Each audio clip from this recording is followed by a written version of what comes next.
नमस्कार, आप देख रहे हैं सूचना इंडिया और मैं हूं अरुण दुबे। आज हमारे साथ हैं प्रगतिशील समाजवादी पार्टी छात्र सभा के राष्ट्रीय अध्यक्ष मोहम्मद आसिफ खान जी। आइए जानते हैं इनकी पार्टी की रीतियों व नीतियों के बारे में और किस प्रकार वर्तमान सरकार की नीतियों के परिप्रेक्ष्य में ये क्या राय रखते हैं। इंडिया कार्यक्रम में आपका स्वागत है। आज हमारे साथ प्रगतिशील समाजवादी पार्टी लोहिया के राष्ट्रीय अध्यक्ष मोहम्मद आसिफ जी हैं। इनसे बात करेंगे कि किस प्रकार से पार्टी की नीतियों को लेकर के अपने संगठन को चला रहे हैं और सरकार का जो इस समय का जो रवैया है उसको किस परिप्रेक्ष्य में देखते हैं और इनके आगे की क्या रणनीति है। धन्यवाद करना चाहूँगा सूचना आयोग की वो सूचना इंडिया टीम का। और सबसे पहले मैं बताना चाहूँगा कि जो हमारे नेता श्री शिवपाल यादव जी हैं वो हमारे नेता हैं और वो शुरू से ही संघर्षशील नेता रहे हैं। आप उनका जो राजनीतिक जीवन रहा आप देख सकते हैं, आप उनका राजनीतिक जीवन देख सकते हैं कि उन्होंने पूरे जीवन में सिर्फ संघर्ष ही किया अपने और संघर्ष के बलबूते पे उन्होंने सफलता भी प्राप्त की, लोगों को भला किया, किसानों के लिए, गरीबों के लिए, पिछड़ों कमेरों के लिए हमेशा लड़ाई लड़ी। ठीक उन्हीं की रणनीतियों पर हम चलते हैं। हम छात्र सभा के राष्ट्रीय अध्यक्ष हैं प्रगतिशील समाजवादी पार्टी में, तो उन्हीं से ही प्रेरणा लेने के बाद हमने राजनीति को ज्वाइन किया और जो हमारा छात्र जीवन रहा वो भी हमारा संघर्षशील रहा, बहुत सक्रिय रहे हम।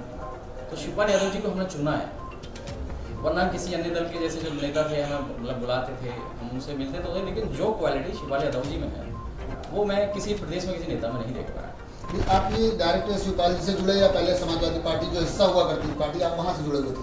देखिए, पार्टी में सबसे पहले नाम जाना जाता है श्री मुलायम सिंह यादव जी का, उनके बाद अगर किसी का नाम जाना जाता है तो शिवपाल यादव जी आते हैं। और युवाओं की प्रेरणा अखिलेश जी भी है, ऐसा अखिलेश जी में कोई बुराई नहीं है, लेकिन हमारी चॉइस शुरू से ही रहेगी अपनी ताकत और अपने बलबूते पे ही कुछ पाया जाए तो सबसे अच्छा लगता है। और चाचा जी ने बचपन से लेके नेताजी के बैकबोन की तरह काम किया। राजनीति में अगर कभी सफलता दिलाई तो चाचा जी की मेहरबानी रही, जो अभी तक समाजवादी पार्टी का नाम रहा। 26 साल पुरानी है तो 26 साल में उनका एक बहुत बड़ा योगदान है। पूरा जीवन उन्होंने नेताजी के नाम कर दिया। तो आप जाहिर है कि सब तो जब जाहिर है तो इसको कोई छुपा नहीं सकता है। तो मैंने चुना है शिवपाल जी को। शिवपाल जी में युवाओं के लिए, किसानों के लिए, गरीबों के लिए, इन सब के लिए एक जज्बा है आज भी कुछ करने का। उनके ठीक उन्हीं का बेटा भी उनके पदचिन्हों पे चल रहे हैं। श्री आदित्य यादव जी हमारे पार्टी के प्रमुख राष्ट्रीय महासचिव हैं, वो भी उनके पदचिन्हों पे चलते हैं।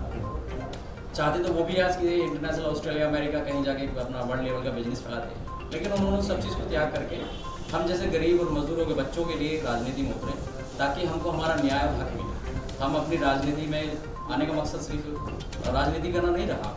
राजनीति बहुत टफ हो चुकी है। लोगों को लगता है कि राजनेता बहुत ज़्यादा भ्रष्टाचार करते हैं, मलाई चाटते हैं, ऐसा नहीं है। राजनीति में सबसे ज़्यादा संघर्ष है। इस समय जैसे आप छात्र सभा के राष्ट्रीय अध्यक्ष हैं तो छात्रों के हित के लिए आप काम करेंगे या आप जितनी भी आवाम है सबके लिए काम करेंगे, और आप उसको किस प्रकार से देख रहे हैं? आपकी क्या रणनीति है छात्रों को, जो हमारे नवयुवा हैं उनको जोड़ने के लिए, उनको संगठित करने के लिए, ये सड़कों पर उतर कर संघर्ष करने के लिए सरकार के प्रति आपका क्या रवैया है?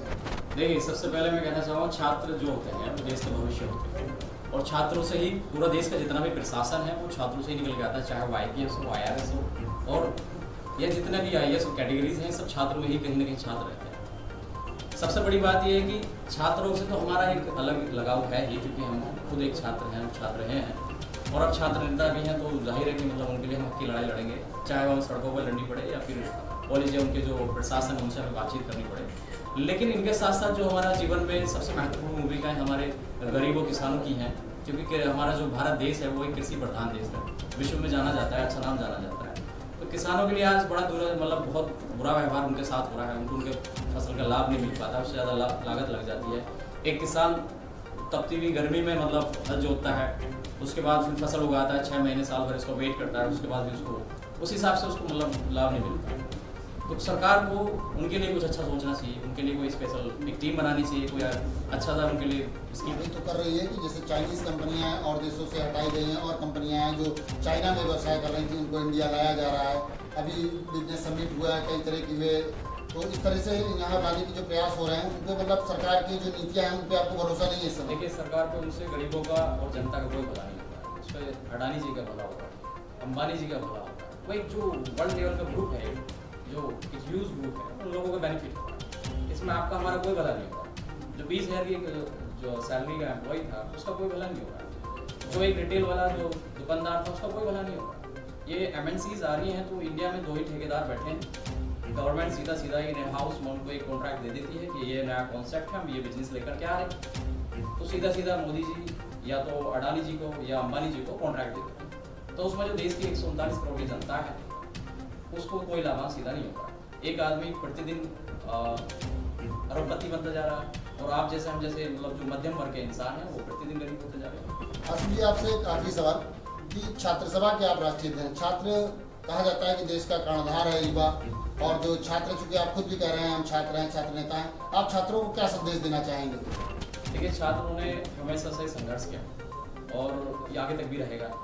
ऐसा नहीं है कि मतलब हमारे आने से हुआ, पहले से ही था और संघर्ष के बलबूते उन्होंने देश पे एक जो शासन प्रशासन चल रहा है उस पर अपना सफलता भी दिखाई है, लोगों को दिखाया कि हाँ हमने अपने मेहनत के बलबूते पे किया है। संदेश उनके लिए हमारा ये सरकार से कि जो छात्रों के साथ बड़ा दुर्व्यवहार हो रहा है, बड़ी परेशानियाँ हो रही हैं, जैसे एग्जाम को लेकर के है या उनका अटैम्प्ट्स को लेकर, सबसे पहले आपके चैनल के माध्यम से मैं एक सरकार से एक अनुरोध करना चाहूँगा कि जिन लोगों का ये आखिरी अटैम्प्ट था और वो कोरोना के चलते नहीं दे पा रहे या नहीं दे पाएंगे, गवर्नमेंट को एक दो अटैम्प्ट उनको चांस देना चाहिए कि 2-3 चांस उनको और मिल जाए ताकि उनको ये नहीं लगे कि हमारा लास्ट चांस हम नहीं दे पाए। सेकंड, जो लोग साल भर कॉलेज बंद रहे, अर्थव्यवस्था के कारण लोगों के पैसे की बड़ी दिक्कत रही, तो उनकी फीस माफी हो जानी चाहिए।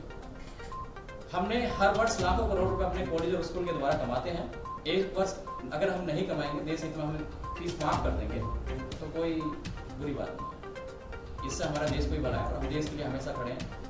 हमारे सबसे पहले हमारे लिए देश आता है, देश तभी आता है जब देशवासी आता है। अगर हम सिर्फ कमाने की सोचेंगे, लोगों का भले की नहीं सोचेंगे, देश की जनता की नहीं सोचेंगे, तो हम किसी भी तरह के देश बनेंगे। बहुत बहुत धन्यवाद आपका। आप थे हमारे साथ समाजवादी पार्टी, प्रगतिशील समाजवादी पार्टी भुइया के राष्ट्रीय अध्यक्ष छात्र सभा के मोहम्मद आसिफ जी। बड़ी बेबाकी से इन्होंने आज के जो ज्वलंत मुद्दों हैं उन पर अपनी बेबाकी से राय रखी और किस प्रकार से इनका क्या व्यू है, आगे क्या करने वाले हैं, बड़ी बेबाकी से इन्होंने बताया। बहुत बहुत धन्यवाद। सूचना इंडिया तक।